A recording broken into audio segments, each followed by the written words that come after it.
Hi there, calculus students. We're going to use the chain rule today. So you can take out your worksheet that you were given. And namely, the chain rule is to be able to deal with problems like this. Let's say that we have 2x squared plus 3x to the 10th power. You would have to write 2x squared plus 3 times 2x squared plus 3 times da da da da da da. Keep on going. You know, that would take forever to be able to write everything as a polynomial and then be able to multiply it out. So we have a shortcut for doing that. It's called the chain rule. It says given the composition function, so notice that this function is a composition, meaning that it's composed of two things. You have what we refer to as the inside function, and you have what we refer to as the outside function. And we know this, that the derivative of f of u of x is equal to f prime of u times u prime of x. Let me show you an example. The first thing when you do these problems, I made a little graphic organizer for you, hopefully it helps out, is that we define f of u. F of u. Now, u is kind of the inside piece, and the inside function here is 2x minus 3. That's the inside. The outside function is that which is being taken to the fourth power. So the outside function is u to the fourth power. Now, I know that looks strange, but after we do a few examples, you guys will catch on pretty well. We need to derive both. F prime of u would be 4u to the third, and u prime of x would be 2. So my rule says that I take f prime of u times u prime of x. So the way that that goes, I have f prime of u is 4u to the third times u prime of x is 2, or 8u to the third.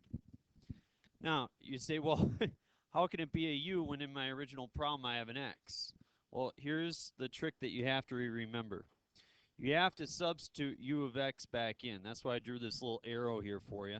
You got to substitute that u of x back in. So when you're all said and done, you got to replace that u with the 2x minus the 3. So the derivative is actually 8 times 2x minus 3 all to the third power. That is that derivative. So let's try a couple more examples. If that seemed a little bit odd, well, trust me, you'll catch on to it as we do it more. So again, f of u is the outside, u of x is the inside. The inside function here is 1 minus 2x minus x squared. I think it's easiest for people to identify the inside function.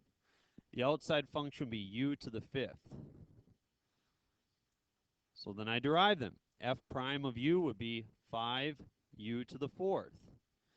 U prime of x would be negative 2 minus 2x. Now we multiply them together. 5 times u to the fourth times negative 2 minus 2x. Now one thing we need to do is we need to substitute our u back in. So this would be 5 times 1 minus 2x minus x squared to the fourth power times negative 2 minus 2x.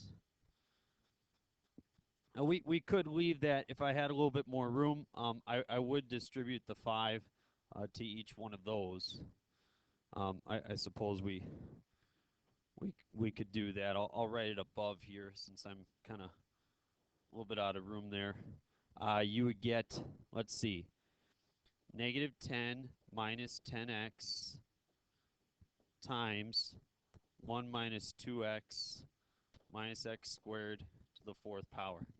So that's your derivative. Now for number 3, you might say, well, I'm going to use the quotient rule. Well, you don't really have to use the quotient rule. You can use the chain rule as well, because we can write this as 3 times, parentheses, 4x minus 2 all to the negative 1. Now that becomes a little bit easier. So never mind the 3 out front. That's not going to be a problem. I'm going to identify the inside. The inside is 4x minus 2.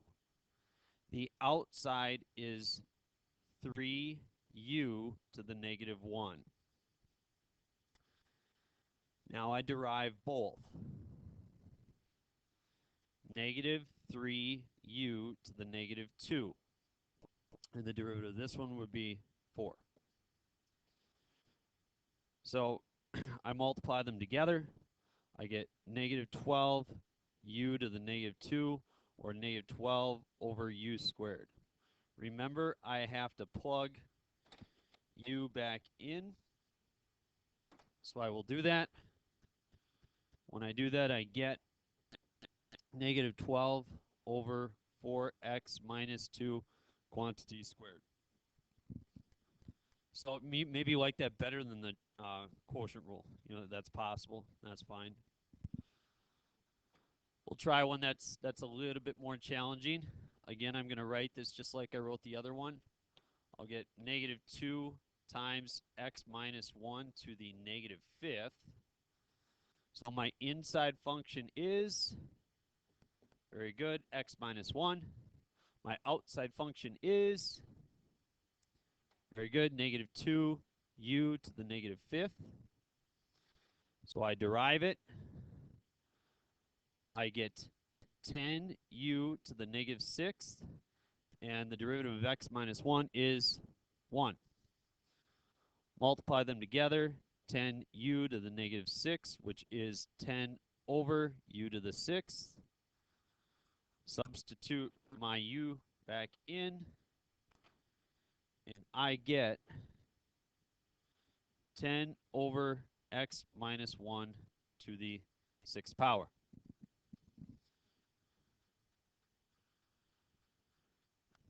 Chain rule is pretty cool. It's very, very useful. It's one of the rules that you're going to use most often, along with the product rule. Okay, derivative cosecant 3x squared. Again, we identify the inside. The inside is 3x squared. The outside is cosecant of u. I derive both. What's the derivative of cosecant of u? Negative cosecant of u, cotangent of u. What's the derivative of 3x squared? Whoop, sorry. 6x. Multiply them together, I get a negative 6x cosecant of u, cotangent of u. I have to remember to plug my u back in, and I get negative 6x cosecant of 3x squared, cotangent 3x squared. Done and done. In my last example, the inside function is tangent of x. The outside function is sine of u. Derivative of sine of u is cosine of u. The derivative of tangent of x is secant squared of x. Multiply the two together. I have secant squared of x times cosine of u. I need to plug u back in. I have secant squared of x times cosine of tangent of x. And that is my derivative. So for your homework, you could complete the rest of the worksheet. I don't have an answer key for you, but please do your best. Talk about the answers together.